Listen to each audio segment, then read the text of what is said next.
I'm Don Gordon. Most of you know me. I'm the one of the two high school assigners for the Anchorage School District and the Valley. We also, from time to time, will assign games for places like uh, Kodiak and Ketchikan. Pretty much, if they hit us up and they ask for refs, we'll reach out and we'll send an email to the active high school refs we have and see if we can't get you there. It's always everything paid for. They'll fly you there, they'll house you, they'll feed you, and then they'll fly you back. Just a little catch. All right, so we're just gonna go ahead. Can everybody see my screen that I shared? Thumbs up, thumbs down. Except for that giant block about the meeting being recorded by the host.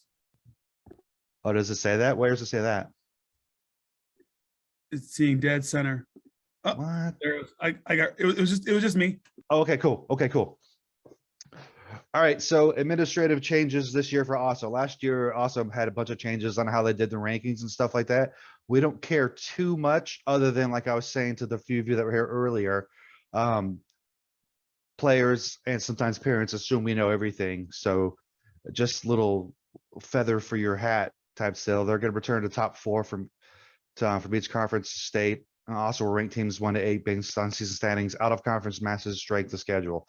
So basically, what that tells you is when parents say, "Hey, do you know who's going to state or what the standings are?" You could just follow that up with ASA determines the rank, yada yada yada.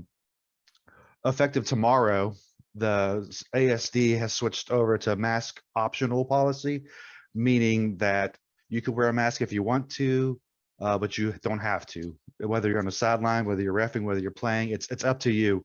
So that's great for us, because if a player has a mask on and they're wearing it on their chin, whatever, we're gonna let them wear it on their chin, because maybe from time to time when they get close to people, they want to pull it up. So basically, we get to ignore mask 100%. For those of you parents of kids who play soccer, the only time they will have to wear a mask is when they're on school buses, because school buses are provided by the federal government, so they're under the federal mandates. Doesn't bother us at all. Any questions about the administrative updates? Perfect. All right, so as this says right here, ASRA Anchorage Soccer Referee Association meeting to be determined. I'll be putting out a date this week once I talk to a couple people. Right now, ASRA is in a dormant state, we'll say, but we're going to discuss and we're going to get together and we're going to find people who want to volunteer. There's things that ASRA can do for Alaska as a whole. There's money with ASRA, so we could start paying for some of these young refs to go out of state to do things. We could start paying to bring refs in state to help. There's a lot of things we could be doing that we're not doing. There's a lot of training we could be providing. So that's what ASRA is for, and that's why I'm throwing this little blurb in here, so that everybody will know what ASRA is and know that when you see that email saying, "Hey, we're going to do an ASRA meeting," even if you don't want to volunteer to be on the board, still come. We're going to go over what board positions we have available, and then we're going to talk about bylaws, and then we're going to discuss the contract status. I went ahead and by virtue of nobody nominated themselves, I nominated myself as acting in place temporary. Didn't want to really do it, but I had to do it because nobody did it. President of ASRA, but I was able to negotiate new contracts for us with the two districts that we work with, and we just went ahead and requested a flat 15% raise across the board. So this season for high school, everybody should see that. Any payment you receive for any level of any game, we decided that it's just going to go up 15% for everything. So you should see a small bump for those of you refs that have been here in the past. It was the first time ASRA for high school has requested a raise since I want to say it was 2016 was the last documentation I found. So it's not a huge bump, but I think 15% is a great place to start. Both contracts are 1-year temporary contracts. So in a perfect world, we'll do this year, and then after this year, we'll renegotiate and try to get another raise added and then get a 2 or 3-year contract. That's enough about that. We'll discuss more of that in the actual ASRA meeting. And just thought I'd let you guys know that I know sometimes we feel that Alaska gets the short end on pay, and I was able to convince them to give us 15% more. Like I said, dome expectations, the first couple of weeks of soccer for high school in Alaska will all be in domes. So we have to go over the dome expectations. For all the games that we're going to be doing, it's going to be 5-minute half times. And you got to stay strict on the time, because I know on Saturdays they're trying to do 8 high school games back to back to back to back times 8, starting at 7:30 in the morning and ending at 10 p.m. at night. It's rough. Oh, look, there's Alex. It's rough, but it's what we have to do. So you have to be really strict on time. So that's both games. They have to start and they have to finish on time. I'll get clarification from ASA as to whether or not they want us to cut games short. I know for the first week it will be JV, and that will be, if you start a game 10 minutes late, the game will end 10 minutes early. Like, you're going to end on time for JV, because there's no, I mean, there's winners and losers, but there's no rankings. When it comes to varsity, we got to look and see what they want to do, because the weekend that we do 8 varsity games, if you start to get behind, we're looking at not getting out of there till 11:30 midnight. We don't want that. But more to Don, follow on that. What's up? a question, the first bullet about halftime. The high Yep. school rules say shall be 10 minutes for halftime. How does that work? That is the way they circumvent that is the high school coaches in ASD got together and they had to figure something out. So as a collective, all the coaches involved agreed to cut the half times in order to be able to play in a dome. Yep, and it says that in the rules if coaches agree. Okay, cool. Yep, they all got together. I was there when they voted for it 2 years ago. So games, they have to start and finish on time. I tend to think we're going to have to try to manage this as well as we can, because I know varsity games, if you got a Diamond versus West varsity game and you end it 3 minutes early because it started 3 minutes late, people are going to freak out. So I'll get clarification for varsity. What's up, Isaac? That's your hand raised. Yes, question. Yeah. Back on the halftime. Yes, just like Trey said, 10 minutes by the book, but the 5 minutes is only applicable for the 2 weeks at the dome, or is it Yes. gonna be like that for the whole season? Only in the dome. Once we're outside, it's back to the 10 minutes. It's back to normal for outside. Thanks. Just for knowledge information, because people will, especially the first weekend and the first week in the dome, they're going to ask the refs. They'll see us. They recognize most of us. They're going to say, hey, where do we go to warm up? So just know that both end zones are used to warm up for the teams. When the track is being used, both teams will go to the near end zone for their pregame warm-ups. So if anybody comes up to you and says, where do I warm up? Tell them end zones. To enter and exit the turf, only use the stairs. Try not to use the emergency exits that are on the track. You'll notice during the weekend games, there's going to be track and field tournaments going on while we're going. It gets crazy. They're going to have their little gun. You're going to see Don jump and hide behind a rock every 5 minutes. But it'll be busy. So you're going to want to go up and over and use the little sky bridge to get over the track. Don't crawl under the nets. I guess they had people doing this. These are rules from the dome. These aren't rules that I made up because we were doing it. So don't crawl under the nets. Don't place things in front of the emergency exits. Where that gets for us is, in the dome on the 50-yard line or midfield, where we set up and post on the far side of the field, there's an emergency exit close to there. They have mentioned to us before that we placed our bags in front of that emergency exit. Just make sure you stick them beside it. Generally, if you stick your stuff around the trash can that's over there, you're pretty safe. Clear.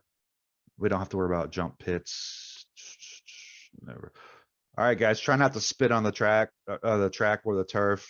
If you see players, let them know not to do it. It says here, water is the only beverage allowed on the turf. Food is never allowed on the turf.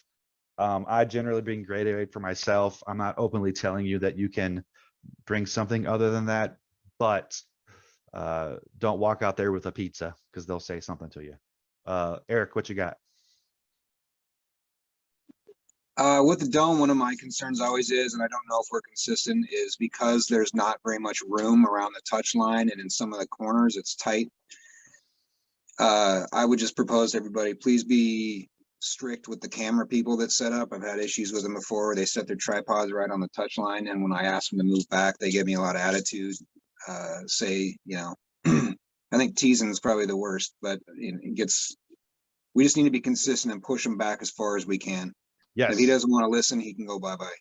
Yes, exactly. I know exactly who you're talking about too. Make them get back. There's so little room anyways. Especially with that guy's tripod in particular, it's a big, heavy one. I really wish it wasn't there, but it is what it is. Somewhere along the line, they've approved it. So he'll have it there to record, push him back as far as you feel you need. On the flip side, for the players on the other side, you're going to have to be really, really diligent on making sure they keep back, because where the team's set up with that netting there, there's not a lot of room. So you're going to have to ask them. It gets you really in good shape for asking them to step back and be back and stay back. It'll get you comfortable talking to them because they're going to get in the way. Trey? Are you guys gonna have team official areas marked off with tape, cones, anything? I do not know. I know that in the past we had put cones up. It wasn't discussed, but I will say that the very first set of JV games in the Dome I will be at. So I will go out on a limb and say that I will bring at least a minimum have cones. And from that very first game, we'll say this is team A area, this is team B area. And we'll just keep that consistent. So all you refs, when you show up to a game and you see random little cones, that's what they're going to be there for. I'll make sure to bring some cones and so we can come on them, because Trey is right. They tend to, because they don't have a lot of space to go forward, they tend to go long, and we'll give them a little bit more room than normal because of that, but they shouldn't be able to use the entire sideline. Any other questions? Oh, David, what you got? I'm on the Dome board. If you give me some ideas, I can work with them to get people like Neil and other people further back from the line, and they can get informed when they come in that the policy is different. And as a referee, we can give them a certain distance they have to be back and make them do it. I'll help on that if there's anything you need help with. All right, I'm gonna write down, talk to you afterwards to discuss it. The problem is, I think, isn't it by NFHS, they need to be at least 5 yards back or something? I forget what it was. There isn't that much room in the Dome, but we should get it put out to them. We want them as far back as physically possible. Yep, I'll work on that. All right, I'll speak to you after. If not today, tomorrow sometime, I'll message you. What you got, Tony? I know we haven't used corner flags for the longest time, even when we're doing 2/3 fields. And I haven't seen them around at the Dome for a long time. So, and when they do have them, they don't seem to work very well. So I don't know if maybe getting a good set of corner flags. David, do you know anything about that? So Corner flags for the Dome? I do not. I can certainly ask Curtis if they have any. Yeah, check into it and see if you can have them check what the condition is. I want to say I've seen them in the Dome before, but I don't know. I mean, I've been around for like 10 years now. I don't remember what year it was, but I got that. yeah, I mean, I think they had them a few months back, but if they just disappeared, got pushed away. And then also maybe just having the main goals reviewed to make certain there's enough support around the netting and everything. You mean the little clips? Yeah, the little clips or ties, whatever they use. Just that way, if we start like the season that way, rather than having to find clips, right before a game or something. Okay. Well, I know they have extra clips, so that's something that I can do before the season starts. I can wander out there and check the 2 main goals that they'll be using. Okay. Yeah. Cool. All right. Like Trey was asking, the soccer season is coming very soon. They start practicing March 2nd. That's when their tryouts and everything start practicing. The first set of JV matches in the Dome will be March 19th. And then the first varsity matches will be the following week, March 26th. So we got a week of JV games to realize that, boy, we should have ran a lot more before this season started. And then we get varsity. Most of the time, those games are during the week. The first game is going to start at 2:40, generally speaking. So if you have a job that allows you to get to those early games, please reach out to myself and Peyton. I'm sure you'll see emails coming across here frequently saying, hey, we need refs early at the Dome for certain days. I can tell you that on the weekends, the first game will start at 7:30 in the morning, and the last one, I believe, stops. I can't remember if it stops at or if it starts. It might even start at 10 p.m. I'd have to relook at the schedule. We haven't uploaded it yet. So just know that that's coming down the pipe. Generally speaking, the more veteran refs and the like Peyton and myself will probably be on the early games, just so we can make sure things are set in place for when you other guys show up. But if you want to, that'd be awesome. Let's see, can we get a copy of your notes? Yeah, definitely. Carolyn, we'll get you copies of the notes of all this stuff. And also it's going to be, this whole thing's being recorded as we speak. So once it's done, I'm going to go ahead and trim it up some and then upload it to YouTube and send it out. Yep. So we got like, what, 20 some odd days before the first actual JV game starts. All right, ASA forms that we want you to know about are the ejection report. ASA has a separate ejection report. If you eject a player or a coach, you'll go there. It's on the ASA webpage. If you just go to it, hover over where it says officials, and you'll see one of the options is reports. And there's a bunch of reports you can fill out, one of which is ejection report, and the other one is your state championship official selection ballot. Tony, are you still up from the previous, or you got another question? No, sorry. Oh, okay. So the state championship official selection ballot, you want to fill that out as you see refs that you think are doing a great job, and you want to have a chance to ref for high school state championships. No ref can ref for high school state unless they have had somebody somewhere submit a report that has them as a recommended official. It's one of ASA. They have a bunch of rules. Some of them they'll bend on. One of them is they have to have been officially nominated.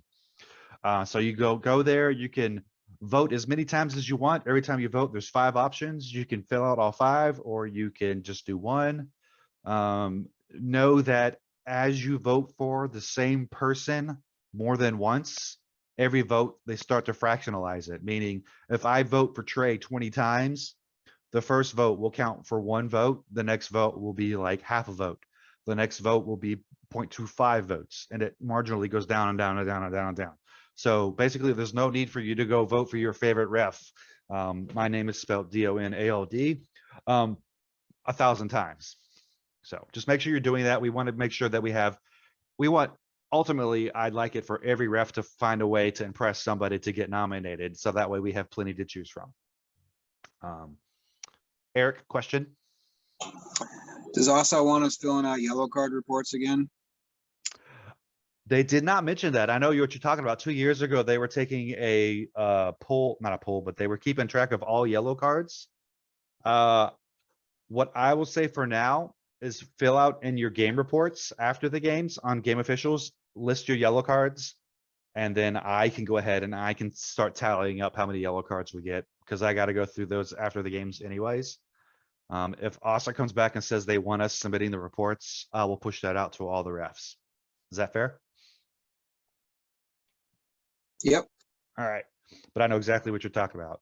All right. State championships are May 26th through 28th. Same as always. They're going to be at Eagle River, Service, and West. So be looking forward to that. If you really want to do it, they're all day, all 3 days on the 25th, which should be a Thursday or a Wednesday. What day is it? May 25th, a Wednesday. There'll be a pre-state tournament meeting where we will hand out your badges and talk to about who's going to do what and where. So you might want to take time off if you want to participate in the state championship. Yet again, only water on the turf, no food.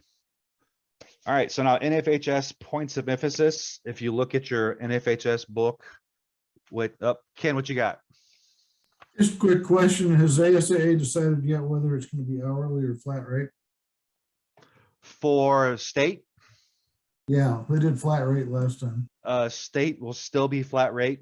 And with it being flat rate, we try to make sure that everybody gets not exactly the same amount of games, but we try to keep it as even as possible.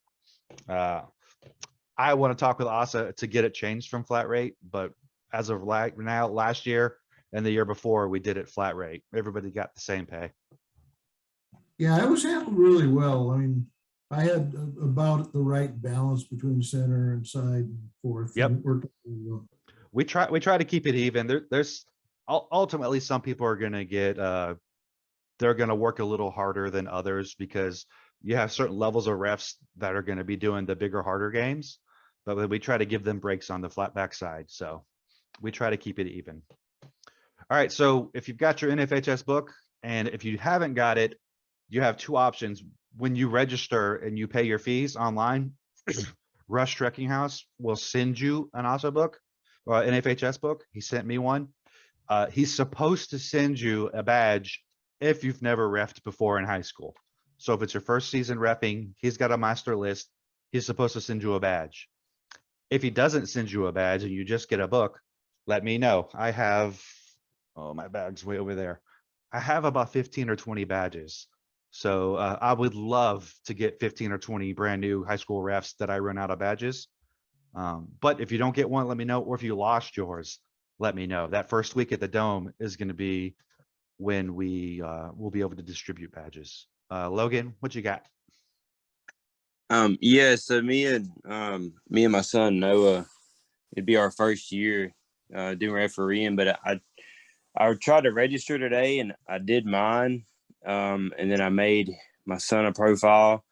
And when I went to pay for his, it said something weird. I'm assuming maybe because I used the same debit card, but he's only 14, so he doesn't have a debit card. And so I'm not sure if it actually registered us. Now I can't take the test or do any of that. So I don't know if there's any way you to check that or how. If you can send me an email and Okay. just remind me, I will forward that to Russ. He's the one who handles all the ASA stuff. There's really nothing I can do. Okay. But he can definitely unlock it and tell you why you're getting an error for your son. Yeah, that should be able to help that. What's your email to send it to? It's gonna be ANC SRA and then Zoom ZOOM at Gmail. Okay. And that'll be me.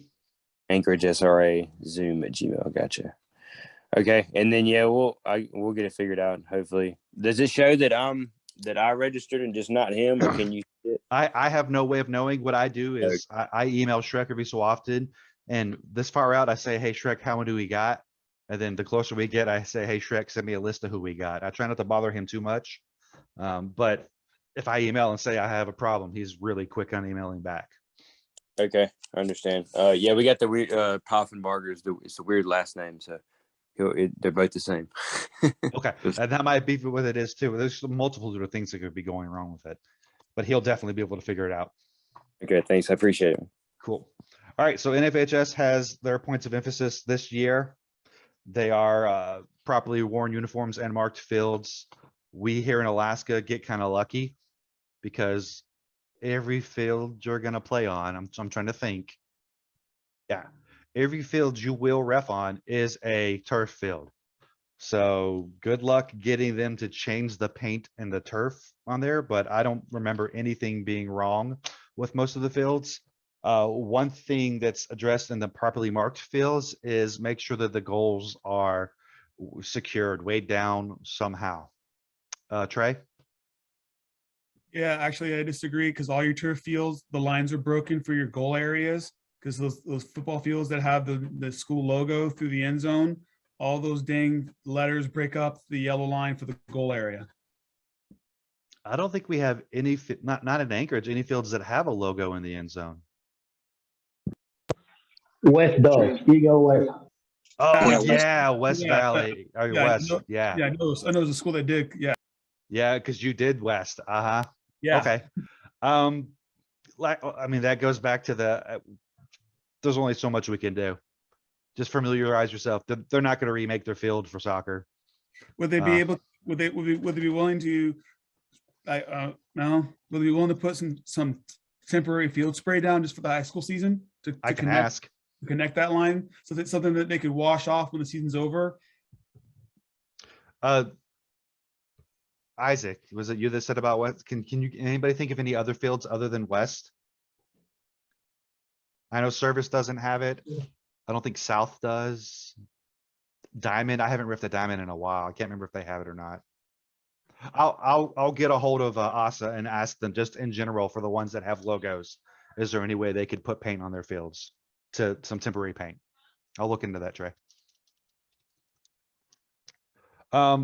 Main thing,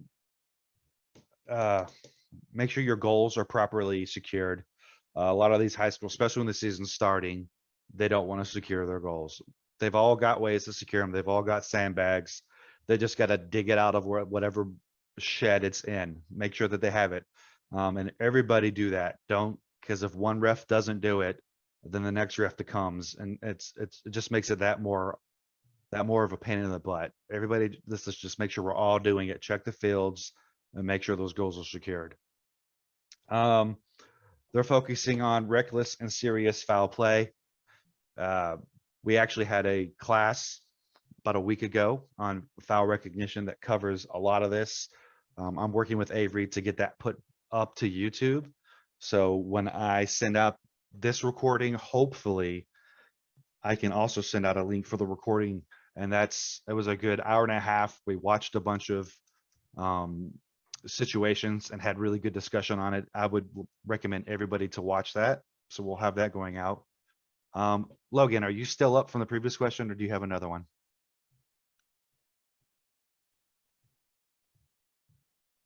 Okay, Isaac, what you Nah, got? sorry. I gotta put it down. Sorry.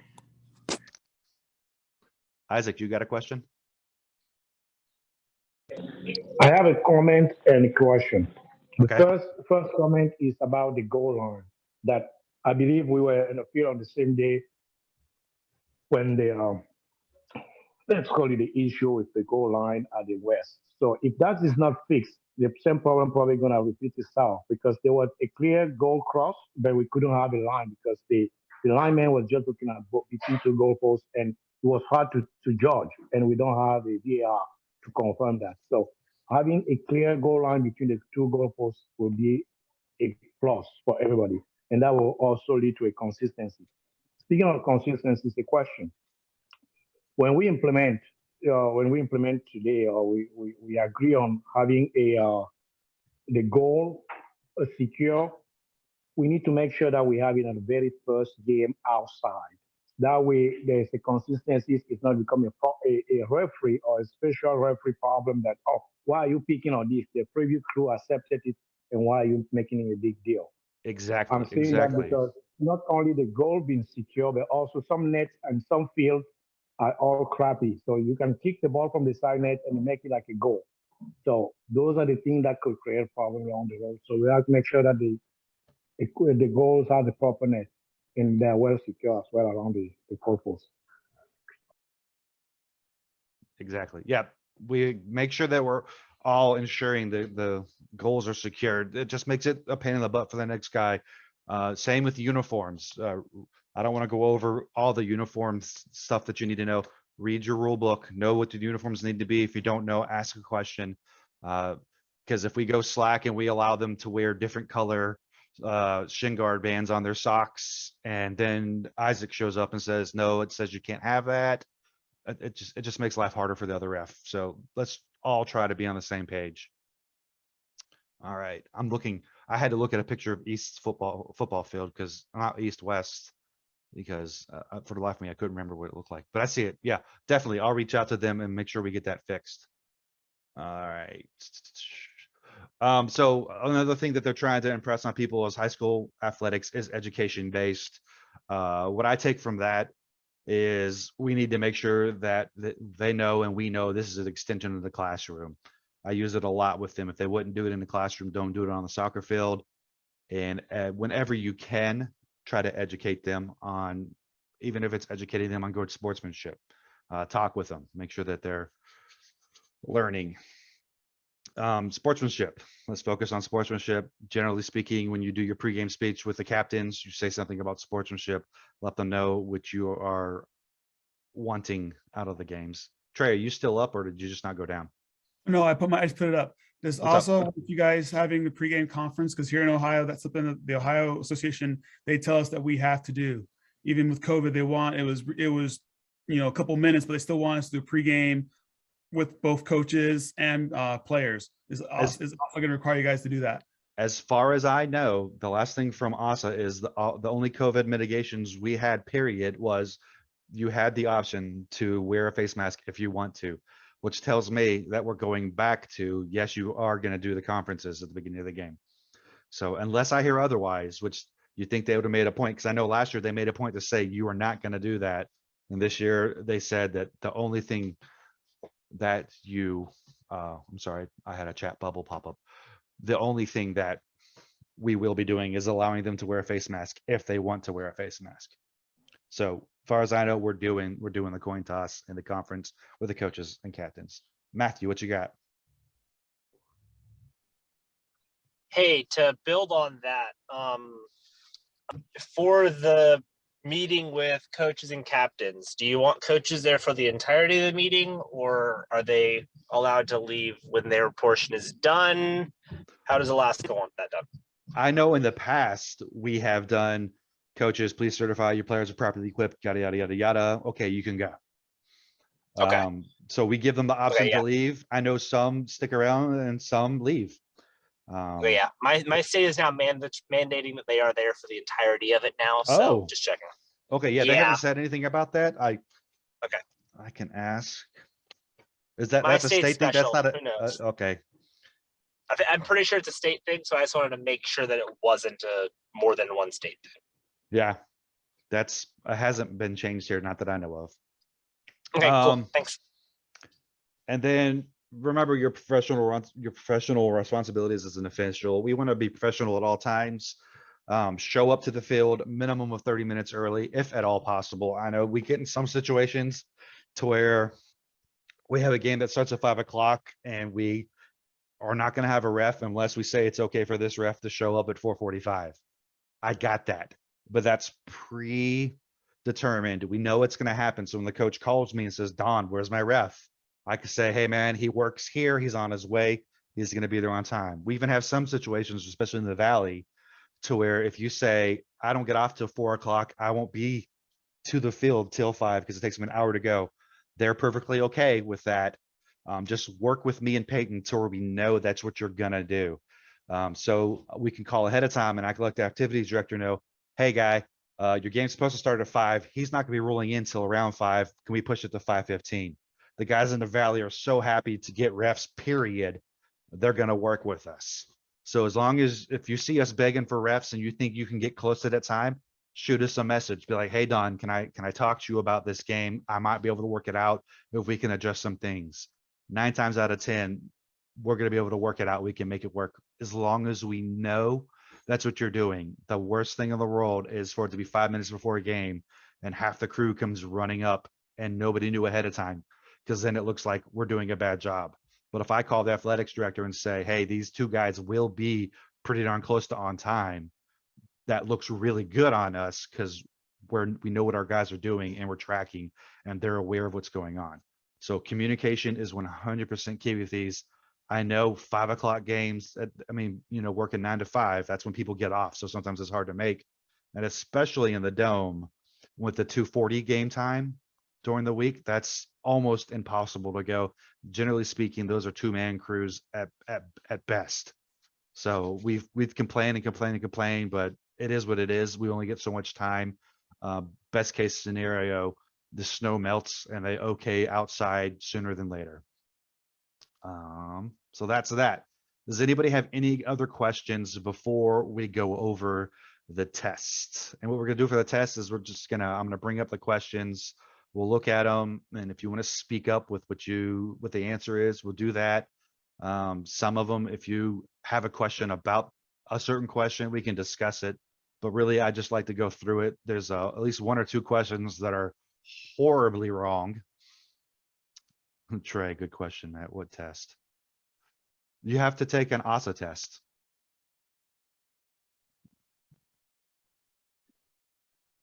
Is that? Was You there a don't- link? Was there a link or something to that? Oh yeah, here, let me share. I'm gonna share that screen. Okay, then here's a question then, because when I went home last year, Shrek told me since I'm already gone through my Ohio high school certification. I Yeah, didn't have if to- you have an NFHS certification, Okay, you're good. okay. So for like you guys, like if you have another state, if you're certified in another state, you Yeah. don't have to do Alaska. Yeah, because Yeah. our high school. Oh, I wish I knew that. I paid for Thanks, Florida Alaska. this year, so You that took counts. my money.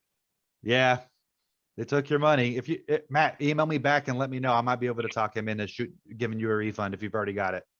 I've got 3. Are you, I've got are 3. you guys So for real on that one, or just kidding? Because that'll save me from trying to take the Alaska one. Am I for real that as long as you have NFHS for any state, you're good to go? Okay. Yeah, that came from ASA straight last year when we had Trey come up. Correct, yep. All right. Well, good deal, guys. Yeah. So those of you that are out of state that are going to ref in other high schools, if you're going to come to Alaska for vacation or to hang out or anything, and you say, Don, man, I'm going to be in town. Can we get some games? I want to make some money while I'm in town. Well, we'll hook you up. But remember, this is Alaska. I cannot guarantee when you'll get paid. Yeah, all Shrek had told me was I needed to provide proof that I was NFHS certified in Ohio, and that's, Yep. I mean, that should be easy for everyone to do from other states. Exactly. Get them out of those dual citizenships. Okay. Any other questions about anything else before we start talking about the test? Let me see the chat. Should have my son run these things. He's way Zoom proficient. All right, no chats. The only thing I'd ask, we got a provider on like uniforms and all? This would be my first time doing it. It's for me and my son. Pretty sure Yep. about all. You'll have to purchase your own uniforms and everything like that. And if you want, when you email me about your stuff, just put in the email, hey, send me some stuff, and I can send you some links to get good deals on uniforms. Okay. How big is your son? Like what size shirt would he wear? He probably wears the same size as me, a large. He's 6 foot, like 150 pounds. Last Okay, time I checked, I'd be taller than now. I might be able to, like I said in the email, because my son, he used to ref, but then he decided he cannot be nearly as good as I am. He just walked by. I was trying to pick on him. Anyways, he's got a full set of large jerseys and probably some shorts that I could probably get you a really good deal on. That way you don't have to wait to order them.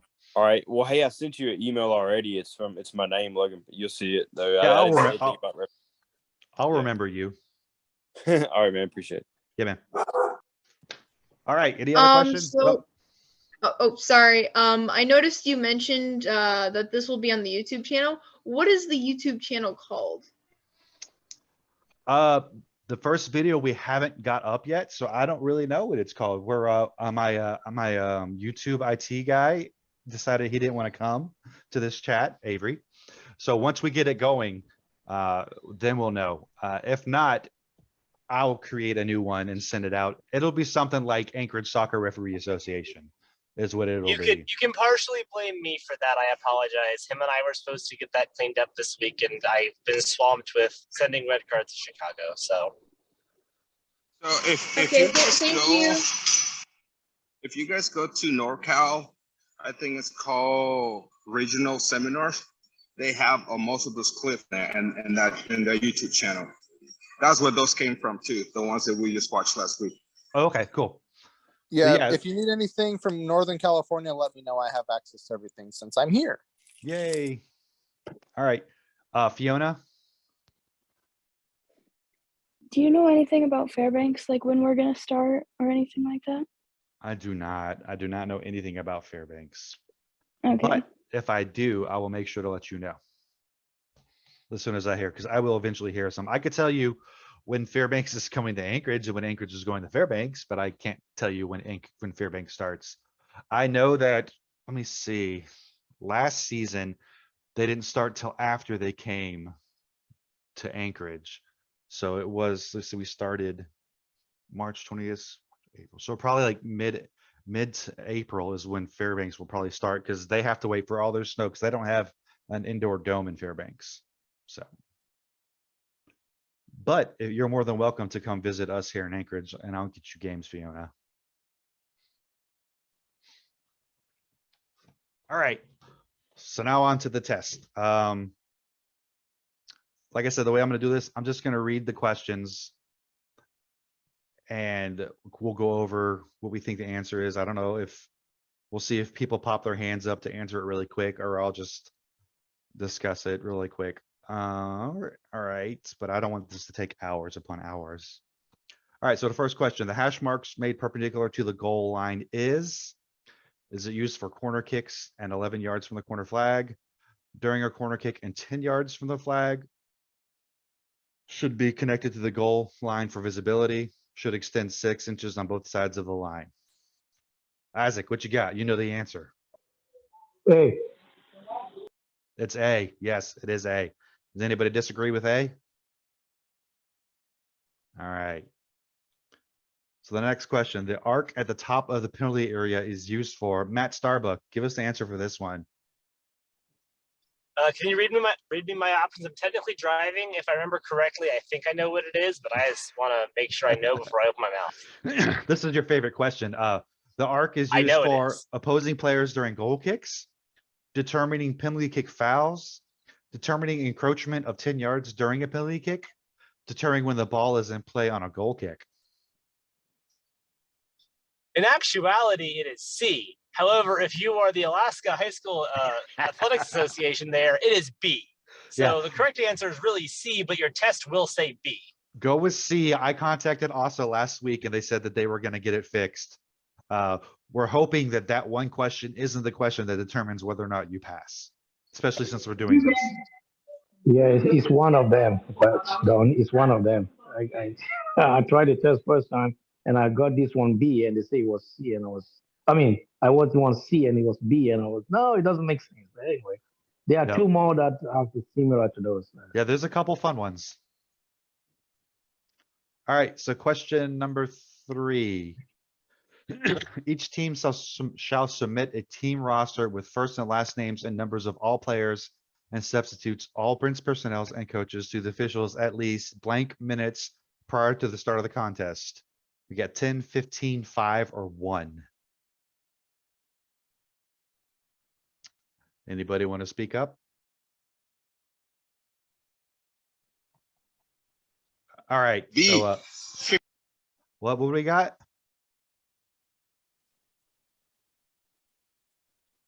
Did you say B or C? I heard B from somebody. It probably should be B, but it's probably C in Alaska and the domes, right? Yeah, the correct answer for Alaska is 5 minutes, but I would say 15 minutes, but the answer that the system wants is 5. So, but this isn't the coaches aren't going to come to you just for you guys that are new. They're not going to come to you. You're going to have to show up with showing up 30 minutes prior. You're going to show up, you're going to walk the fields, you're going to check things, and you're going to go to the coach and you're going to say, hey, do you have team rosters? And then you're going to check the teams in, or you're going to get the team rosters. I don't think you're checking for high school. All right. Question 4. Number 21 from Team B scores a goal in the 51st minute. It is discovered that 21 is not on the roster. Goal is disallowed. Is this true or false? It's false. We're not going to take a goal away just because he wasn't on the roster. All right. Question number 5. And they can add to the roster till the end of the match, I believe, right? Yes. Yep. They can add. I've always had that gripe with high school soccer because all they got to do is write it on the roster. So just have them write it on the roster, get their number on there. All right. Number 5. The team winning the coin toss shall take kickoff first. True or false? If you win the coin toss, you have to take the kickoff. False. That's false. You get a choice. All right, question 6. Goalkeeper goes down after making a save and remains motionless for a few seconds, continuing to possess the ball. The official stops the clock to assist a possible injury. The referee determines that the goalkeeper is able to continue play immediately. No attendants were beckoned. Play is started with an indirect free kick. True or false? True. We got true. What do we think? Does the goalkeeper have to leave if they get stopped for an injury on high school? No. Yes, he does. Yeah. Because it was an injury, right? Or a potential injury. He didn't stop play though, and he wasn't attended to on the field, so it should be a drop ball, yeah.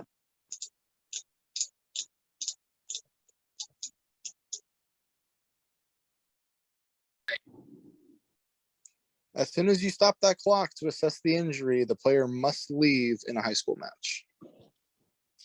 That is correct. Yep. So it's true.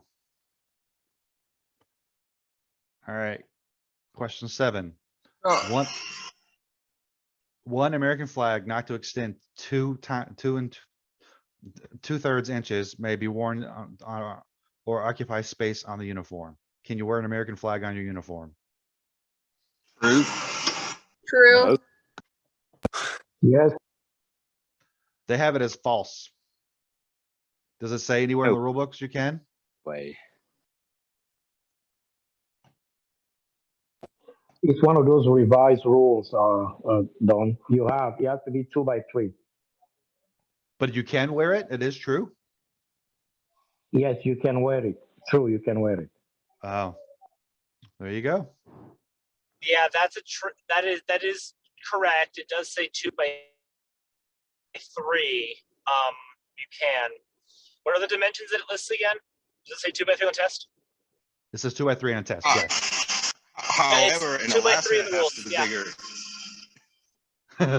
Unless Alaska has modified it, it's 2x3 under NFHS rulebook. Perfect. So that is true. All right. Well, you know what they said, everything is bigger in Alaska. Yeah, we do 2x4. I'm just kidding. Can you And wear? actually, just to add to that, by state association adoption to allow for special occasions, commemorative or memorial patches not to exceed 4 square inches may be worn on the jersey without compromising its integrity. Well, there you go. Somebody's got the book open. I like that. Thank you.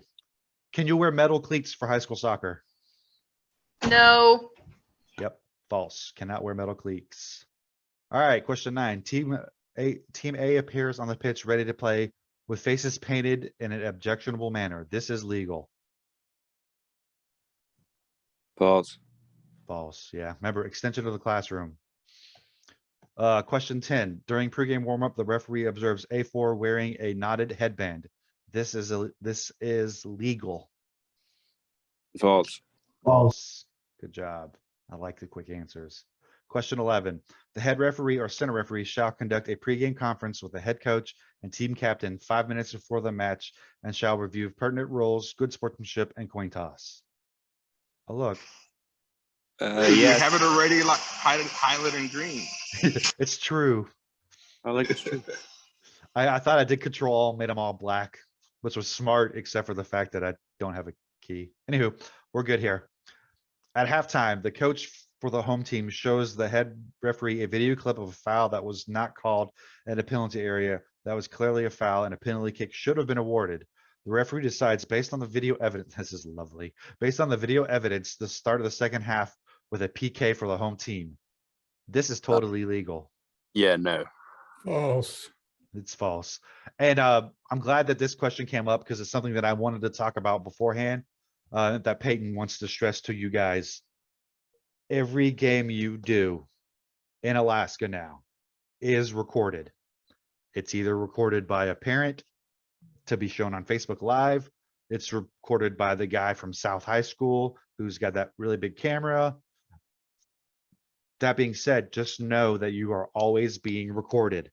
And if this situation shows up and they try to come show you a video during the game, you can look at it if you want to. I'd recommend not. Tell them after the game if really need be. Trust me, they're just going to email me the video and say, this is horrible. And I'm going to go, oh, well, we'll use this for educational purposes. So just be aware that you're being recorded. So when you're doing a game, I'm just saying that because you are always being recorded. All right, number 13. The head referee shall determine whether a goal shall count if there is a disagreement between officials. True. True. Yep. All right, question 14. Player A2 is fouled outside the penalty area. A2 then stumbles forward and shoots the ball towards the goal and is fouled a second time inside the penalty area. The referee shall award a direct free kick outside the penalty area, award a penalty kick. A.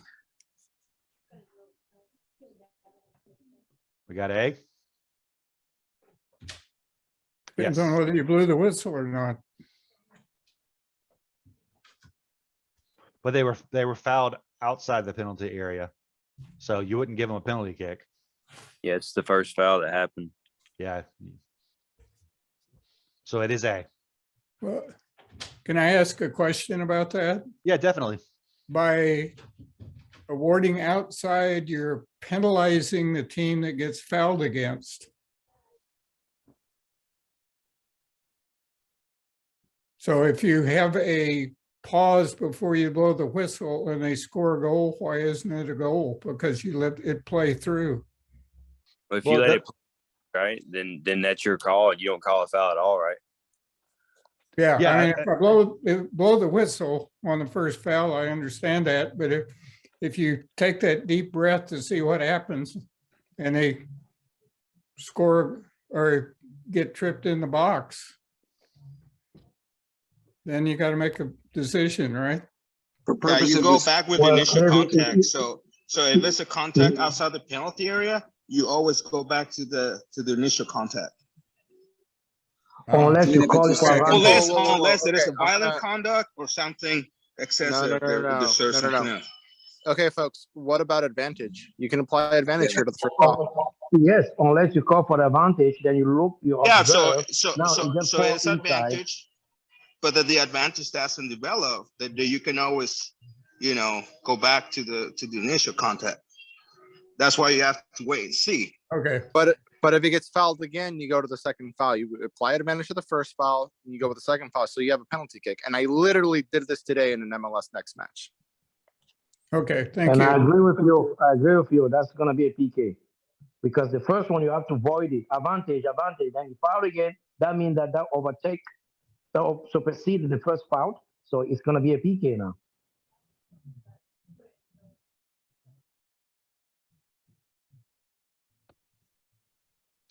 Yeah, Are we good? Oh, Steve. Got it. Everybody good? Okay, sorry. Does that make sense, We're David? good. Yeah, thank you. Yep. All right, question 15. Team A is awarded an indirect free kick just outside the penalty area. The referee fails to raise his hand to indicate the indirect free kick. Team A shoots the ball directly into Team B's goal. The result is the goal stands, or Team A is given a goal kick. Team A is awarded a retake of the indirect free kick. Alex, can you answer this one? B.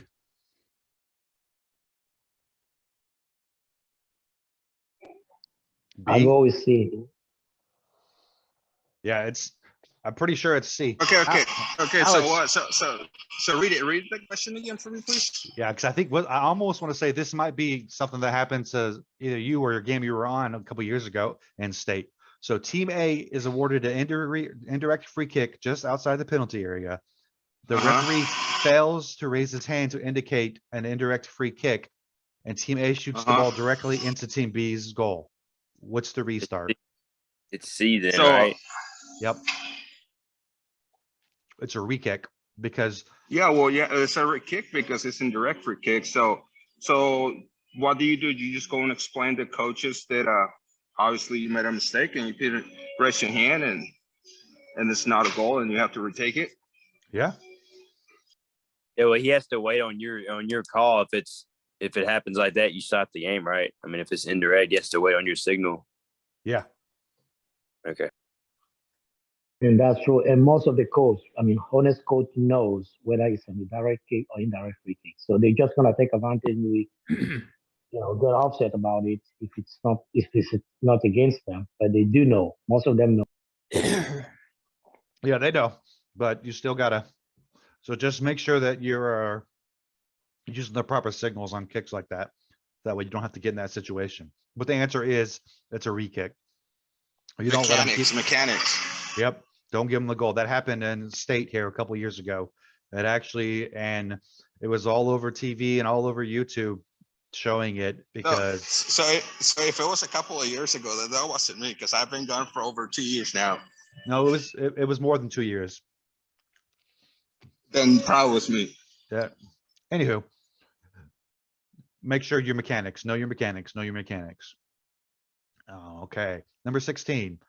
There's no visible clock available at the game site. The referee should delay the start of the game until visible clock is available. Keep I'll official time on the say- watch. Said We know this. You're gonna keep official time on your B. watch. Yeah, Yeah. it's a B. Yeah. happened when I was in high school. They had to do that sometimes. So okay, this is where Alaska is stupid, and this makes Trey mad. Alaska does not start and stop the clock for high school games. Why they don't, I don't know. I've brought it up several years. Trey brought it up last year. So So they don't stop the clock. I never noticed that. we do not stop the clock, so we do not wind it back up. So the answer is keep official time on your watch, stopping and starting at the time as specified in Rule 6. That's the answer for this question. In Alaska, the way they do it is you keep the time on your watch and you add stoppage time like you would on a normal soccer game. I don't know why they do it. Trust me, any out-of-state person. Trey, your hands up again. Here we go. I know Trey loves this subject. Oh yeah, I could tell. When I came up last year, I did this for a game before the tournament, and I made it clear to everyone that I was going to still follow the NFHS rule book, but I still use the signals to tell people how much time and when I'm stopping and starting. So you still can use Rule 6, just that I would communicate with the coaches, tell them exactly how much time is left. That way they know. So if you can do it that way, do it all the way. Don't, well, I'm gonna keep it on my watch and not tell anyone. Pick one or the other. So so I guess what you're saying is if you start and stop time on your watch, there's nothing different than just adding it in your head. Like they know no different as long as you let them know at the end of the day. Now, did that game have a scoreboard clock or was it just you? No, I was at service. It was Diamond Service Varsity Girls, and Tim and Ruben had no problem with it. I just communicated with them saying, "Hey guys, 2 minutes, 15 seconds," and actually I counted down the last 15 seconds of both halves. That way, again, everyone knew what was going on, and no problems. I like it. I wish it didn't have to be like that. When I first got to Fairbanks many moons ago, I showed up and I was stopping the clock, and I went to talk to the clock keeper, and they looked at me like I was on crack and didn't know what I was doing. So, anyways, answer is B for this test. You will keep it on your watch and you stop and start based off of Rule 6. So what's the deal with stoppage time? When I'm from Alabama, so when they did that and when I was in high school and they did stoppage time, and that was kind of their discretion, like depending on injuries, whatnot, they add 3 minutes, 5 minutes, 2 minutes. I know we have a certain time limit if another game's playing after, but what's that? Do we that's still our discretion, how much we add? Or Yep, if you read Rule 6, it'll tell you what things constitute being able to add stoppage time. So you read that, but it is generally at your own discretion. Okay, gotcha. All right, moving along. Question 17. The timer should stop the clock when signaled to do by the referee. For an injury, a penalty kick, a caution, or all three. So for us, the question should read, we add stoppage time for what? And it's all three. You do it for an injury, a penalty kick, and a caution. In every other state other than Alaska, you would hold your arms, I think it's arms above your head like in an X, right, Trey, to stop the clock? And then this, yeah, it's an X over your head, and then it's the football wind up, because Virginia does this too. Yep. But California does not. So Jose's fine, luckily for him. Okay, cool. There you go. So I guess Alaska isn't the only state that doesn't do it, which makes Trey even happier. So yeah, it's to answer your question, Logan and Noah, you would add stoppage time for injuries, penalty kicks, and cautions. All right, question 18. Inclement weather threatens. Both coaches agree to shorten periods. The referee should allow the change if the decision is made before the start of the game. Allow the change if the decision is made before the start of the second half. A and B, or D, not allow the change. B, the Yeah. periods are supposed to be the same.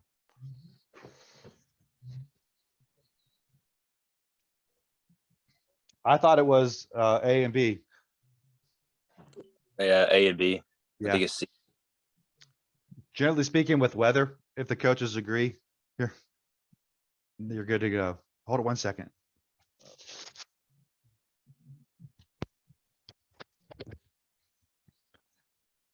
I had to plug in my headset.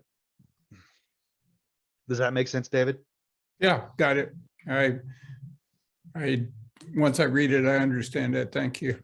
And just so people know, with Alaska, with say, well, it's more common in the past couple of years. If there's a thunderstorm and you see lightning, it's 30 minutes from the last lightning strike that you observe. So if you see one, you stop the game, you let the coaches know, clear the field, wait around for 30 minutes. Hopefully nothing happens in that 30 minutes, and then you can restart the game. Doesn't happen a lot in Alaska, but we have had a couple instances where there's been severe weather. And that's one of the things, no, the coaches cannot convince you to keep playing because it's too far away. If you see it, stop it. You don't want to be the reason 22 kids get shocked. Yeah, we deal about a lot with that here in Idaho, to where, you know, the varsity game doesn't finish the full time, but because of the lightning, and then we don't have lighting. So a lot of those games ended up, you know, we're past, I guess, 70 minutes. That is considered a full game. Yeah, I know in That we're not Kentucky, able to restart. I want to say, I think Kentucky, they said as long as it was in the second half, it could end and to be considered a full game. But I would have games that we would wait for hours because those guys do not want to lose a game on weather, and both coaches would have to agree.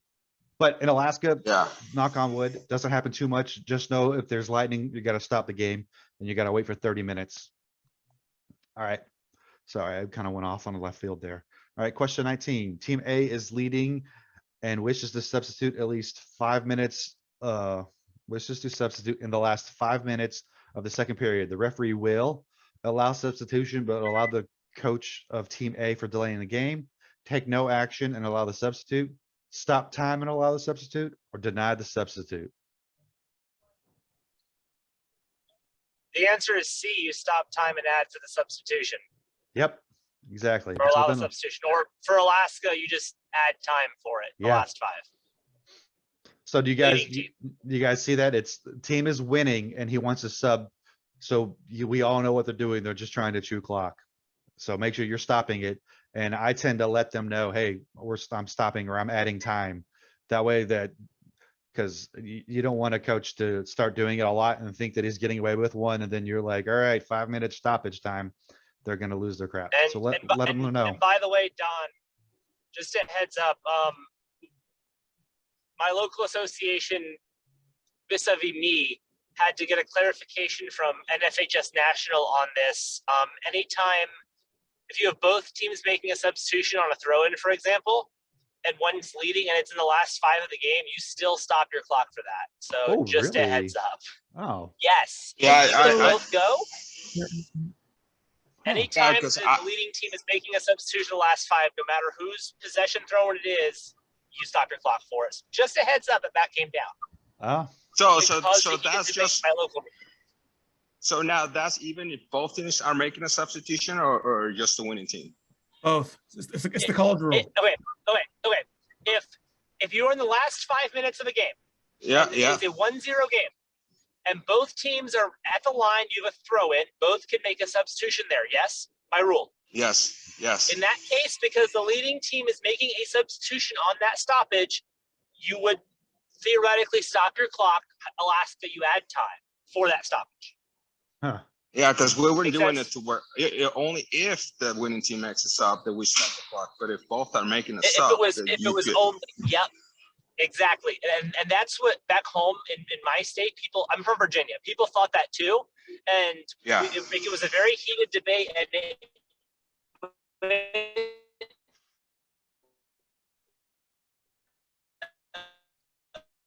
We lose them? I said, did anybody else lose my, or is it me? Okay, cool. Yeah, no, I did. He kind of got We have, lost. I there. took it to my lead, Oh, there and it is. National said, nope, if He's what still it going. is. Nope, a RoboCop. Yeah, we're gonna move on. So yeah, last 5 minutes. If both teams sub, you can go ahead and add time as well. All right, question 20. At kickoff, A1 enters Team B's half of the field to kick the ball backwards to a teammate. The referee should allow A1 to remain in his, instruct A1 to remain in his own half of the field, award an indirect free kick to Team B, allow the kickoff to proceed. Anybody? C. Yeah, we allow them to proceed. All right, question 21. The ball touches the referee in the penalty area and goes directly into the goal. The referee should award a goal kick to the defending team, award a corner kick to the attacking team, award a penalty kick, drop the ball for the defending goalkeeper. D. Yep, drop it for the defending goalkeeper. Question 22. A direct kick foul occurred outside the penalty area. The attacking team takes a quick kick and scores. The referee did not sound the whistle to begin play. What is the restart? A, the direct free kick is retaken. B, goal kick. C, kickoff. Or D, corner kick. C. We got C. Yep, it's C. They can take it. They don't have to wait. They can elect to have a quick start. Sorry. So for you newer refs, you need to know anytime you get involved with the setting up of the player or the moving of players, at that point, you need to click over to what is called a ceremonial restart. But that's only if you're involved. If you see it happening and they elect to go to a quick restart, you just let them go. Does that make sense? Yep. All right. Question 23, almost halfway there. On a drop ball for Team A, who can be within 4 yards of the spot when the ball is dropped? 1 player from each team, 1 player from Team A, 1 to 11 players from each team, 1 to 11 players from Team A. It's 1 player from Team A. Yep. Yeah. B.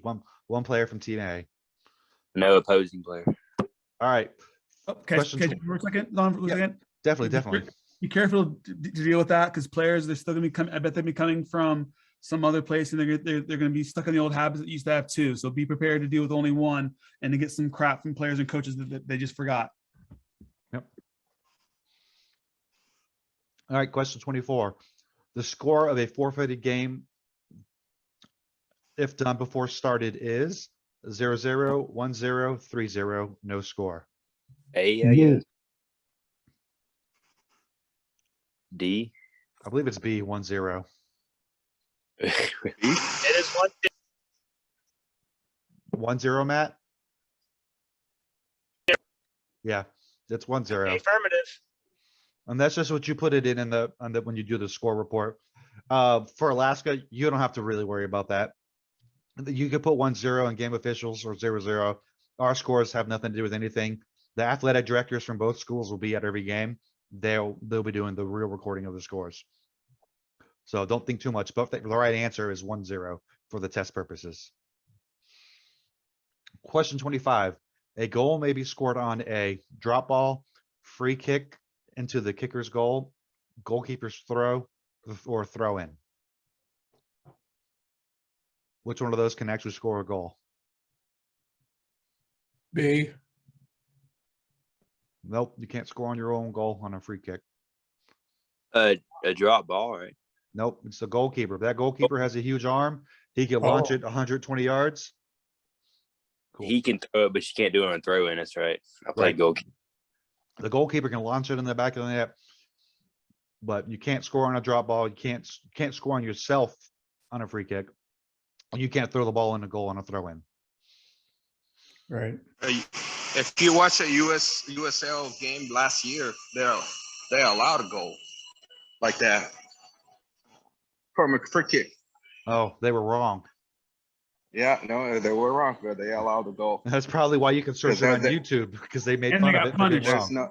Yeah, they got punished. There was no touch by the goalkeeper. The ball went in the back of the net. Man. And this happened to USL. In Pittsburgh. And kids in Pittsburgh. Actually, that was the opposite. Is they thought that that's what happened, but there was like 3 people that had touched the ball, and they Yeah, No, disallowed. this one that I'm talking about, it was a free kick for obviously on the defending team, and then it was by the sideline, and then the kicker kicked it back to the goalkeeper, and the goalkeeper totally missed the ball, and it went back of the net, and they allowed the goal. Yeah, the goals too. That's the instance that they's talking about, because you had it backwards when you were saying it the first time, and I was just sitting and having dinner with that referee. So that's what happened, I promise. But yeah, we got it right now. All right, cool. Moving on. Question 26. A1 is in an offside position and receives the ball directly from A2's throw-in. The referee should award a throw-in to Team B, caution A1, award an indirect free kick to Team B, or allow play to continue. D. D? C. So it's C, right? No, it's D. D. There's no There's no offside on a throw-in.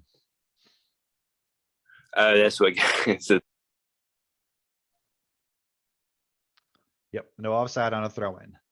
All right, question 27. A1 deliberately plays the ball. A1 deliberately plays the ball to B1, who is in an offside position. The referee should allow play to continue, award an indirect free kick to Team A, caution A. B1. A. Yep. It's A, pass to their own team. That's just all. Yep, exactly. Question 28. A1 is in an offside position when the ball is kicked by A2. A1 runs into their own half of the field and receives the ball. The referee should allow play to continue, award an indirect free kick to Team B, award a direct free kick to Team A, or award a goal kick to Team B. B, right? B, so offside. Yep, it's B. It's still offside. Whenever If you got a younger coach or a newer coach, you're going to confuse the hell out of him, but he's still offside, even though he went on his own side. All right, question 29. A player shall be penalized for tripping an opponent, deliberately handling the ball, pushing the opponent with the hands or arms extended from the body, or all of the above. All of the above. Question 30. A fair charge is when a player makes a shoulder-to-shoulder contact in an upright position within playing distance of the ball, have at least 1 foot on the ground, and their arms held close to their body. Is that true or false? Yep, True. that's true. That is true. All right. Question 31. A player shall be cautioned, given a yellow card, for committing serious foul play, objecting by word or mouth or action to any decision given by the official, dissent, spitting at an opponent, leaving the team area to enter the field where a fight or altercation is taking place unless summoned by an official. Which one of these did you get a yellow card for? B. It's B, boy. It's dissent. Yep. Question 32. A player shall be disqualified given a red card for any incidental use of vulgar or profane language, deliberate handball to stop an attack, commits a foul in the penalty area while not attempting to play the ball, denying an opponent an obvious goal scoring opportunity, and the referee awards a penalty kick, commits a foul against the opponent within the player's team penalty area and attempts to play the ball that denies an opponent an obvious goal scoring opportunity, and the referee awards a penalty kick.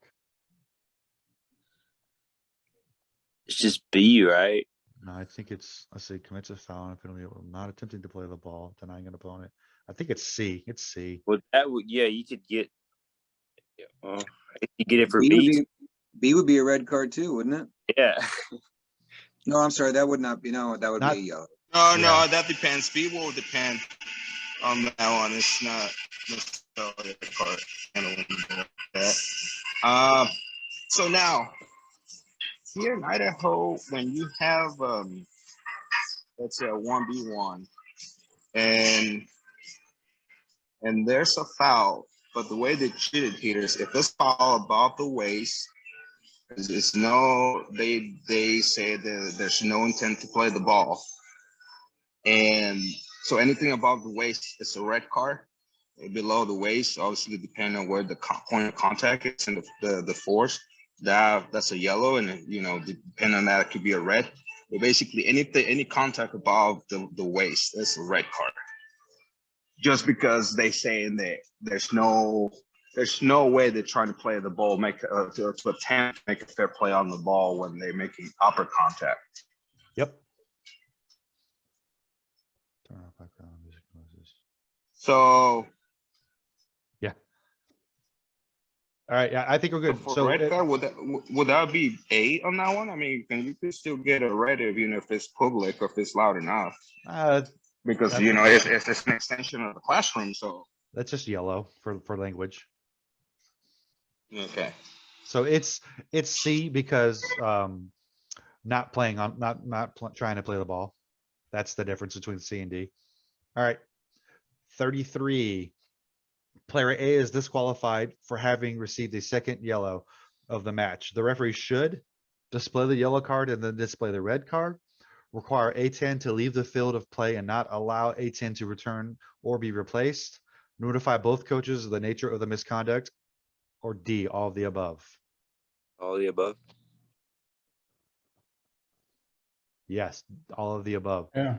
See where it says notify the coaches of the nature of the misconduct? A lot of us don't feel like we should have to do that, but should. Let them know this is why that guy got sent off. Give him an explanation. Yeah, give them an explanation. Doesn't have to be a long one. You can just run by and say, player A punch player B in the face, player A punch player B in the face, and then keep going. All right. Question 34. Player B7 is discovered to be wearing earrings during play.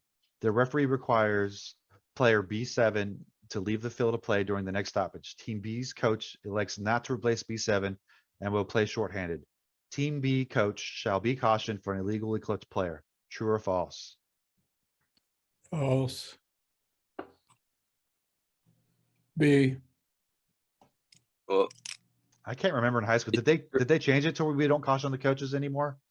Doesn't the first go to the player, or is that Still should be A. I think the first goes to the coach though. is it still first goes to the coach? That is so first caution for being illegally equipped goes to the coach. The subsequent cautions for illegal equipment go to the players. That's correct, man. That's right. Okay, cool. So it's true. All right, 35. A player shall be cautioned, yellow carded for recklessly tackling an opponent while challenging for the ball, deliberately shouting at an opponent in an attempt to distract, simulating a foul, or all of the above. you could do it for all of those. Yep, it's all of the above. Question 36. The coach shall be disqualified, given a red card for entering the field of play without permission of an official, using insulting, offensive, or abusive language or gestures, any incidental use of vulgar or profane language, coaching outside the teaming area. Which one of those do you give a red card for? B, if he's cussing at you. Yep. Everybody good with that one? All right. 37, moving along. The player shall be cautioned, yellow carded for carelessly kicking an opponent while challenging for the ball, violently striking an opponent while the ball is out of play, any delayed, excessive, or prolonged acts by which a player attempts to focus attention upon themselves, deliberately handling the ball, attempting to prevent a goal, and the goal is not scored. A, isn't it? Which one is a yellow card? Is it A? Let's see. Delaying your restart basically is what that is. It's just a long way to say it. Yeah. Oh, getting in front of the ball or something, free kick. Yep. Yep. Gotcha. All right. 38. A direct free kick. So what was the answer to that one? Let's see. Any delayed, okay. extensive, or prolonged acts by which a player attempts to focus attention upon himself. Yeah. That's a long way of saying delay the restart. Yeah. All right. Question 38. A direct free kick is in play when it is kicked and clearly moves, may be kicked in any direction, can be kicked into an opponent's goal and a goal is scored. All of the above. D. D, all of the. That's all of the above. All right, 39. An indirect free kick is awarded when player A4 recklessly trips B7 along the touchline, Goalkeeper A1. Goalkeeper A1 pushes B6 with the ball. Player B10 takes the kickoff and immediately touches the ball a second time before any other player. Player C. B6 charges A6. Yep, it's C. Yeah. Yep, can't double touch on kickoff. All right. The referee awards a direct free kick for Team A. Team B forms a defensive wall of 3 players. Player A4 attempts to stand next to the defensive wall, shoulder to shoulder with B2. The referee whistles for play to restart. A. Correct A. procedure, incorrect procedure. The referee Yeah. should delay the whistle for the play to restart and require A4 to move at least 1 yard away from the ball. See, We still going with A? It's C.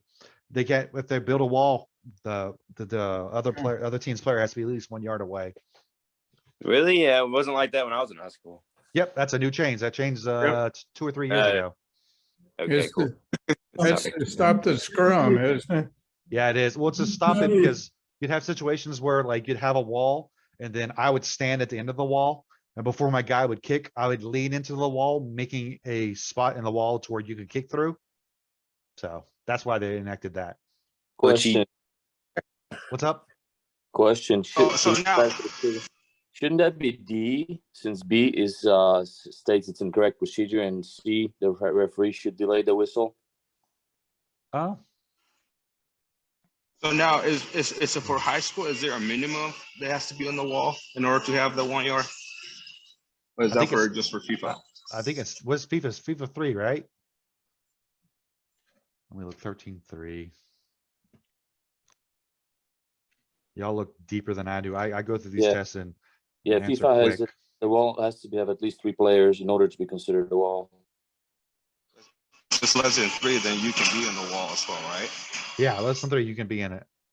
Well, if it's less than 3, it's not a wall.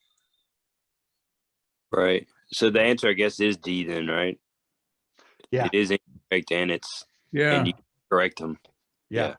So it's Okay. incorrect and yep. Nice catch. All right. The incorrect is because he blew the whistle to allow it, right? Correct. Okay. Now, if Yeah. he runs in after you blow the whistle, then you just call an indirect free kick going the other way. Yeah. Okay. 41. All opponents shall be at least 10 yards from the ball on a free kick until it is in play unless they are standing on their own goal line between the goalposts. True or false? The goalie. All opponents shall be at least 10 yards. True. True. That's true. Yeah. Yep, it's true. 42. During a penalty kick, the goalkeeper's position at the time of the kick is both feet on the line, not touching any part of the goal, at least 1 foot on or in line with the goal, not touching any part of the goal, at least 1 foot on Hey. or behind the line, not touching any part of the goal, facing the kicker, feet position no longer matters. When I played goalie my whole life, it was A. You had to have both your feet before the ball was kicked, and you can move wherever you wanted. B. It's B. They Yes, changed it it a was the few. rule change. Yep, Yeah, you need at they least changed it one a few foot on the years line. ago. You only have to have 1 foot on when the ball's kicked. I gotta learn all these new rules. Yep. So now, does the keeper have to be facing the kicker during the takeover of the kick? Because back in my days, you don't have. You can literally have back to the kicker, and then from that whistle blows, they turn in. That was just kind of one of my things when I was a goalkeeper. Is that still the case, or do they have to be facing the goalkeeper? Off the top of my head, I don't know. I don't know what I it mean, says you in the have book. to be facing the kicker. Yeah, Yeah, I used to do that too. All right, cool. Not to be facing look the at- goalkeeper now. The new rules updated 2 years ago. Do you have Okay. to look You at have them? to be between the goalpost. Yes. Oh, there you go. There's your answer. So it's D. No, it's still 1 foot in line. D, but it's okay. Yeah. Yeah, but because this it's- is feet position no longer matters, because that would be rough, because then you could stand right in front of the ball. What's up, Trey? I see you. Article 2, all players except the kickers, goalkeeper, blah, blah, blah, blah, says goalkeeper on or line with goal line, facing the kicker. Oh, there you Back go. to the rule book. Facing the kicker. Boom. Number 43, on a penalty kick, the kicker may play the ball again after he rebounds directly from goal uprights or crossbar. After the goalkeeper touches it, only after any other player touches it, only after an opposing player touches it. C. I remember this one. I thought it was if he hits the crossbar, it's a live ball, right? Nope. Nope. That's No. not really fair because then you have players that they'll hit the crossbar on purpose to C. set it up. So it's C.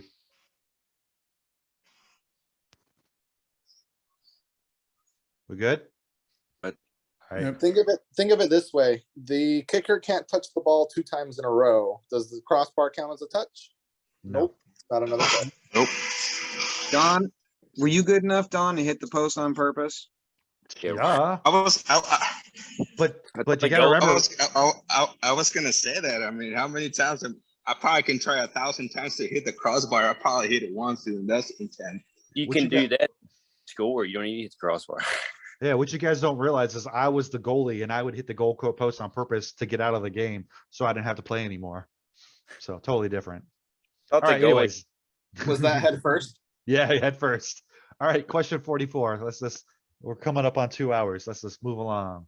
All right, question 44. During a penalty kick, after time has expired, the goalkeeper attempts to save, but the momentum of the ball causes it to roll across the goal line into the goal. The referee awards a goal. True or false? A. True. Yep. It's live ball until it comes to True. a dead stop. Yep, it's true. It's A. 45. During a throw-in, the thrower must be facing the field and have at least 1 foot on or behind the touchline. Be facing the field and have both feet on the ground on or behind the touchline. Throw the ball at least 2 yards. Be facing the direction they throw the ball in. B. I vote for boy. B. B. Yeah. B. B. All right. 46. During a throw in, the ball is in play when it leaves the thrower's hands, breaks the plane of the touchline, touches the ground. A and B. It leaves his hand. D. Yep, it's both. It's A and B. Well, yeah. All right. Sure. During a goal kick, the ball is in play when it is kicked and leaves the penalty area. It is kicked and leaves the goal area. It is kicked by the goalkeeper and moves. It is kicked in by any defending team player and moves. But it's kicked in its mood. No matter how bad he kicks it. It's D. Yep. Doesn't have to leave D. the penalty. Doesn't have to leave the penalty area anymore. All right. 48. During a goal kick, an opponent was inside the penalty area when the ball was put into play and does not interfere with the goal kick. Is that okay? Is that legal or illegal? A. I vote for A, that's legal. It's legal. As long as they're making an attempt to get out, you don't have to wait for them to leave as the kicker. All right, question 49. A goal may be scored against the opposing team directly from a corner kick. True or false? Oh, yeah, that's sweet when you can do it. True. Yep, it's true. Prior to taking a corner kick, the kicker removes the corner flag from the fields because it was in their way. Referee allows play to continue. Leave my Incorrect. flag alone. B. Yep. Flag. Leave my field alone is what I tell them. Now, what I will tell you is when the weather gets really windy and the flags are being blown around, there are situations where as an AR, if you're there and the flag won't stay up, I will move the flag away from the corner for safety purposes. I don't want it sitting there with the end of it sitting straight up in the air. So in that situation, I'd say it'd be okay. But if the kicker wants to move it because he doesn't like where it is, that's not okay. All right. Does anybody have any questions about anything? No, I know that was a rough one. Trying to So s- is this test available online once I, send the money in, or what's the deal? on Yep, that? as soon as I changed my screen, does it show a website now? Yeah. Yep, as soon as you go to ASA, just Google ASA and then you're gonna go officials. And you're gonna Yeah. official certification. And then you'll come to this guy right here. Yep. And it's gonna want you to pick your sport. To register. You gotta click register. Anyways, then- once you do all of this, the test is online. Yes. Yeah. So you could either take it right then and there, or you could wait till they send you the book. Or if you want to be really high speed, iBooks has a digital copy of of the NFHS 2021-22 rule book. which is what I do because I never Don, remember to bring my book. Don, there's also, if you have $6 or $7 spare, NFHS has a mobile app for the rules books. It does cost the same cost as the digital like PDF file that Don has. However, it is searchable. You can make notes on it. You can bookmark it. Ooh. I'm lucky because my state gives it to us for free, but it is a lifesaver. Did that. If you need information, I can give you a lifesaver. It really is. I'm typing it in right now to see. Yeah, it's pretty handy. I've got a copy of it. Oh, nice. Okay. Yep, they're there. All right. Does anybody have any other questions? No, I just need my registration fixed and I'll take the test and be good. Do you have any guess as to when Up in the Valley play is going to move outdoors? Generally speaking, around the same time we do in Anchorage. I know that a lot of these games that are in the dome, we have some Valley teams coming into Anchorage for those. Right. So I would assume I'm looking them. I don't want to. I'm really bad with dates. So the first varsity match is March 26th. Probably I would say early to mid-April for the Valley as well. That's my guess too. Yeah. Cool. But I'll be shooting for everybody. Once I get the from here on out, what's going to happen is I'm going to get a hold of Shrek and say, hey, what refs do we have? Can I get their information? And then those will be the guys. And then I'll send an email out to just the high school refs and we'll say, this is when this is going to start. And this is when this is going to start. So you know to start looking for your games. Speaking of games for high school, it's done through game officials, just like youth soccer is done. So be looking for stuff from game officials. Peyton and I have switched it to 24 hours before it auto declines. So I would recommend going in there, putting your phone number in. Colony plays Bartlett on 4-2 is what Trey is saying. Is that in Colony? Trey? Checking. Okay. I would recommend adding your phone number to your game officials profile. So that way, when we send you game assignments, you get a text message that says you've been given a game assignment, go accept or decline. Because high school season, you get games every day and we don't have time to really mix and match. So if I send you a game a couple days out and you don't accept it within that first period, it auto declines. I'm going to give it to the next guy and the next guy. And then I start begging. It is at Colony. Is that Colony 2 p.m. on Saturday, April 2nd? Colony or Bartlett at Colony. There you go. That'll be your first one. That sounds about right. Cause I remember they went outside pretty quick. Yeah, I won't be in state until a couple of days after that, but keep me in mind as we get closer, keep me on the list so that, you know, because I'm mostly just interested in Valley games. I don't really want to come into Anchorage much. Awesome. Yeah, all you guys that have out of state high school certifications, if you come or are coming in state, let me know. That way we can start getting you games. I don't want to bombard you with emails and stuff about what's going on here if you're not here. Does anybody have any other questions? I'll update my availability in game officials. Perfect. All right. Well, I will shoot you an email or maybe messenger and then let you know. You know, most likely looks like I'm going to be able to, you know, even like maybe towards the end of the season. Yep. But I'll keep you posted and you know. Thank you. Yeah, please send me emails and hopefully within the next week or two, we're going to get, like I said, an Azure board together to where maybe we can invite refs to come out to help offset the cost. I am nothing right now, but if I end up being something, I will push for that. Yeah, no, I wouldn't need anything. I mean, I'll pay my way, and I know my mom and dad still live there, so I have a place to stay too. I know, but we'll see what we can do. All right. If anybody have any other questions, if not, that's all I have. Thank you. Yeah, thank you very much. Thank you. Oh, actually, real quick, Trey, where are you getting that schedule from? Are you in Max Sports? Yeah. Just go to Max Sports, search Max Sports. I want to say it's .com, and then you can type in certain schools. It's Max Preps. It's Max Preps. Max Preps. There you go. Good job, Matt. Don't go to a fishy link. Trey has it in the chat. There you go. Oh, perfect. Don't And trust Grandpa Don over here. Oh Lord. They also have an app. You can download the app and follow schools in your area so you can see their schedules as well. Cool. There you go.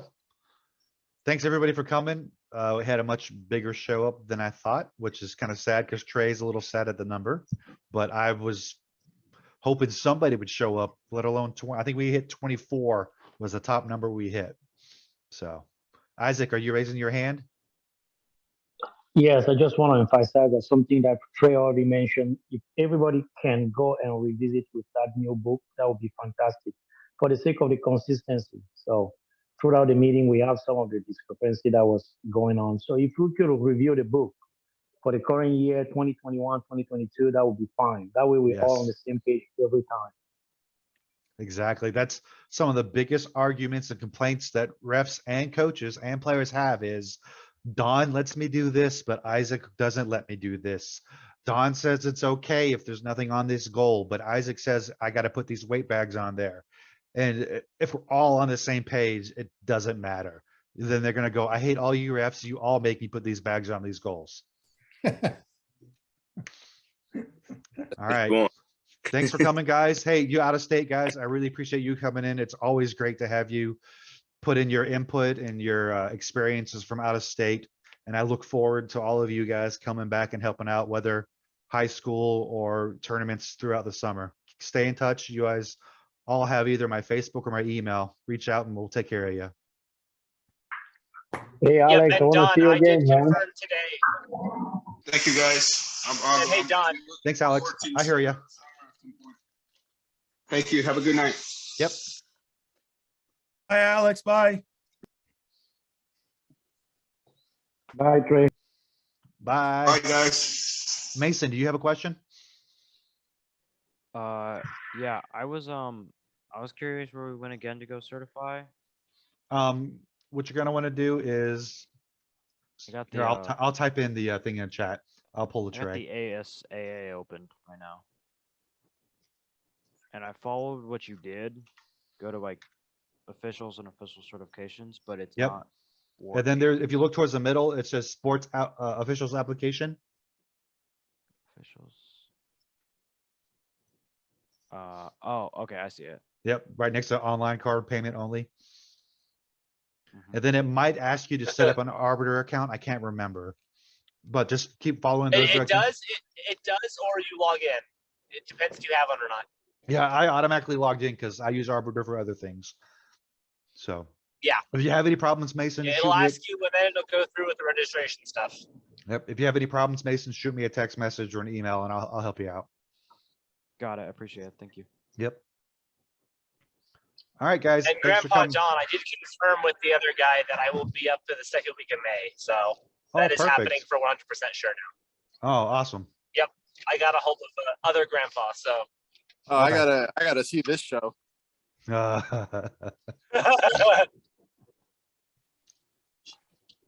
right, guys. Live stream link for that. Oh, trust me, they're all live streamed. That's one of the lovely things of technology. You're gonna put Grandpa Greg, me, and the IT kid on a game just for the chaos of it. I'm sure. Yeah, if you can find him. I don't know where he is. I'm genuinely concerned that he did not pop his head in here. He's reminded me about this day for several days now.